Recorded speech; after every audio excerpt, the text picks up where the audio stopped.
In the days since the Tuesday final round of state primaries in the Democratic primary, a lot of people have been worried about the results, as they should be. We've been trained to be by instances of voter irregularities and purges and clear voter fraud and manipulations and the rules being tweaked in a way that produce a certain type of result. And many people are looking at the California election and seeing a particularly gruesome instance of that. After all, there are headlines all over the place of over 2 million votes still waiting to be cast days after the actual primary ended last week. And that is true, and we're going to talk about it in this video. The reason I think that people are justifiably worried about this is because of how big the numbers actually are. And so when you look at some of these breakdowns of particular areas, you have San Diego County saying that they have almost 300,000 mail and provisional ballots still to be counted. San Bernardino County has 95,000. LA County has over 570,000, bigger than some entire state's primary results. San Diego County's big numbers, San Bernardino. I mean, these are huge numbers of votes. And that's why we should be checking up on it, because whoever those people voted for, and there are almost certainly a lot of both Bernie Sanders supporters and Hillary Clinton supporters, and even probably a couple of O'Malley's, he tends to get like 1% recently. Those people's votes deserve to be counted. And considering the sorts of ballots that are likely to be in there, that a lot of them are the provisional ballots, we can expect that there are probably far more Bernie Sanders supporters' votes in there than Hillary Clinton supporters' votes. And those numbers do need to be counted, but I do want to reassure you that simply because a lot of votes haven't yet been counted does not by itself mean that this is a 2 million vote instance of voter fraud. Because we knew before the election even happened that this is the way California primaries are run. There is always a 30-day period where these votes can be tallied after the fact. I think that's a stupid way to run elections. I think it's not unreasonable to have the results the night of, like every other state around the country. Why the hell would you make people wait even a week, let alone a month, to find out who actually won the election? And it's not impossible, based on the numbers, that Bernie Sanders could actually have won California. Now, we're going to circle back around to what that could actually mean at the end of the video. But California, regardless of what happens, if it's one more day until the votes are counted, and apparently they have been working through them at a good clip over the past few days, but it's still not done, they need to change the system for future primaries.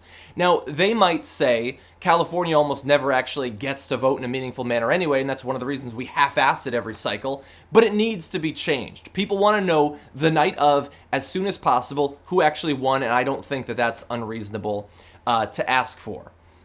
However, while I believe that there probably are little bits of manipulation going on in California, I just want to reiterate that we knew that this was going to happen. This does not mean that 2 million votes have been thrown out. It doesn't mean that 2 million votes will not be counted. It doesn't mean that the delegates will be awarded without these 2 million votes having counted.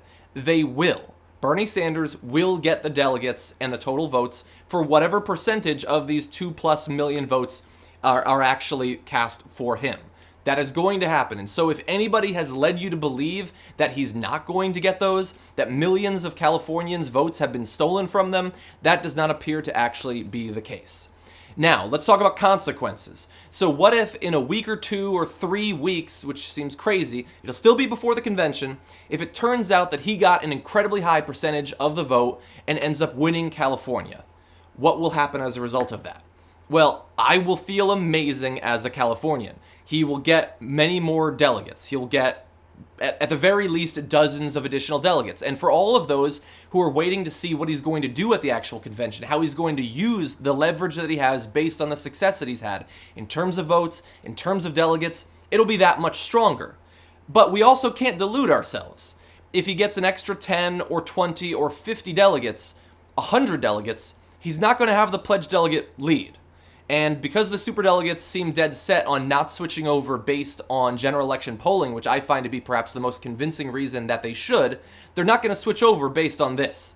And so again, if anyone has led you to believe that the delay in these votes being cast is going to by itself stop Bernie Sanders from getting the nomination, that simply isn't the case.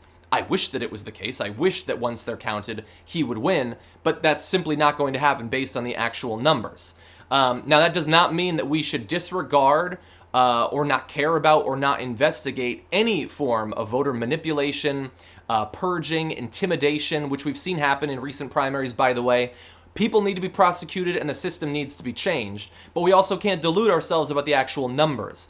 Bernie Sanders is going to do what he's going to do at the convention, regardless of what happens with these 2 million votes, regardless of what happens in the Washington primary, which is still upcoming and which I hope that he wins by a massive amount. He is going to push for progressive policies, and I am thankfully, and I'm super excited for this, going to be there to help in any way that I can, to report on it, to listen to him, hopefully in something more direct. That would be pretty awesome.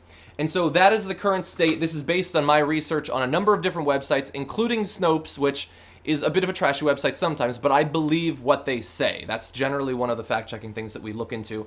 And as I said, we knew before the actual election happened that this was going to happen, that it was going to take a long time to count some of the votes.